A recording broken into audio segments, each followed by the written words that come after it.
Welcome to Mimi Stories 256. Please subscribe and like. Let's start our next chapter of The Price of Her Belonging.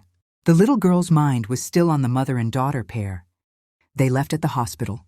She sat on the edge of her bed, her fingers idly tracing the embroidered patterns on her silk duvet. Her mind was racing, replaying the events of the night. The little girl by the roadside, her dramatic gestures, her trembling voice. A sly smile tugged at her lips as she thought about it. She looked so funny, she muttered to herself, her voice barely audible. All those bending and bowing, like she was performing for me. Her smile widened as a thought struck her. I wonder if Mom and Dad would let me keep her. She could be my playmate.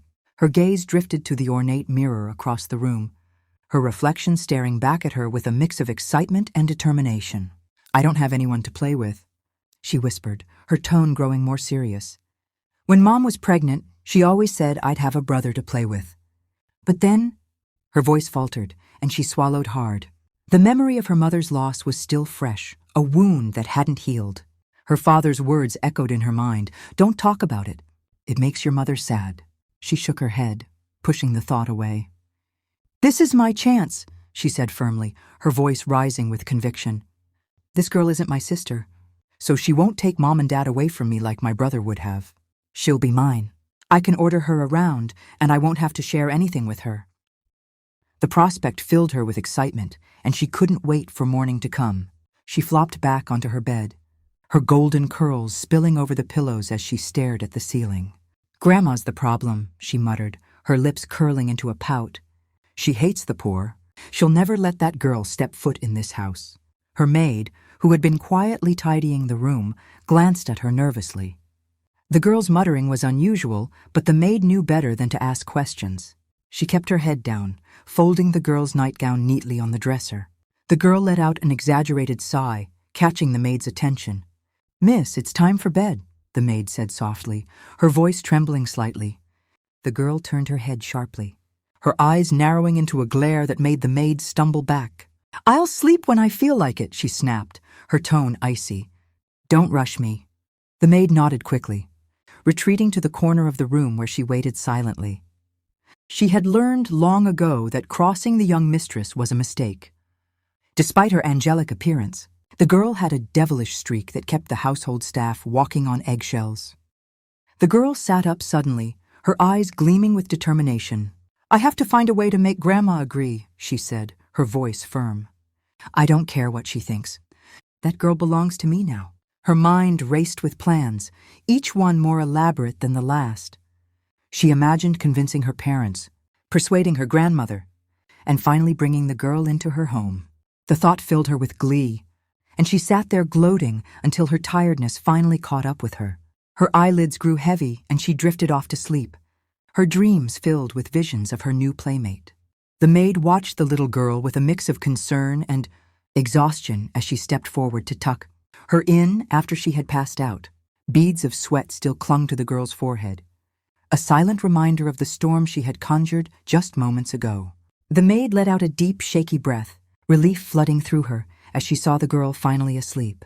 At least now there was peace for a little while, at least. In this house, peace was a fleeting luxury. Everyone who worked here knew better than to find themselves on the bad side of the mansion's little princess. Her moods were like the winds, unpredictable and unforgiving. The girl was known to rule her world with an iron will, even at her tender age, her whims dictating the atmosphere of the grand estate. If you were lucky enough to earn her smile, a rare but rewarding gift, you would bask in a fleeting moment of grace. She could heap praises upon you in front of the entire staff, sometimes even convincing the masters of the house to reward you with bonuses or an unexpected day off. For those brief golden moments, the princess's affection made you feel invincible, special, indispensable. But woe unto anyone who misstepped, who dared to displease her, even unknowingly. To be on her bad side was to court disaster. The consequences ranged from stern reprimands to termination, swift and merciless. One wrong look, one careless word, and you could find yourself out of the gates before you had time to plead your case. The staff called her moods the flip of a coin, and everyone lived in quiet dread of what the day might bring. The girl was an only child, the sole heir to this sprawling mansion. Her world was one of luxury, but she wore her crown of privilege. With a mix of childish, arrogance, and fleeting vulnerability, everyone catered to her every whim, and no effort was spared to ensure she was treated like the princess she believed herself to be. The maid looked down at her now, her small form nestled beneath the silk covers of her grand bed. Her lashes fluttered slightly in sleep, and for a fleeting moment, she looked like any other innocent child. The maid allowed herself a small sigh. She knew better than anyone the dual nature of this little girl. Beneath the demanding exterior was someone vulnerable, even lonely. Stepping back from the bed, the maid whispered softly under her breath, "At least you're peaceful when you're asleep." She turned and exited the room quietly, leaving the mansion's little empress to dream in her kingdom of velvet and gold. In the hospital room was quiet except for the rhythmic beeping of the monitors. Adoria sat beside her mother's bed, her small hand clutching Edith's frail one. The little girl's face was pale, her dark eyes filled with worry. Edith's chest rose and fell with shallow breaths, her face damp with sweat as she fought the illness that had consumed her. "Mom," Adoria whispered, her voice trembling, "are you sure you're going to be okay?" Edith opened her eyes slowly, offering her daughter a weak smile. "Don't worry, my love. I'll be fine," she rasped, her words barely audible. "You've been so strong for me." But Adoria wasn't convinced. She watched her mother's face, noticing how worn and tired it looked, and felt the heaviness of the silence surrounding them. Edith had always been strong. She'd had to be. Born an orphan, she grew up with nothing and no one to depend on.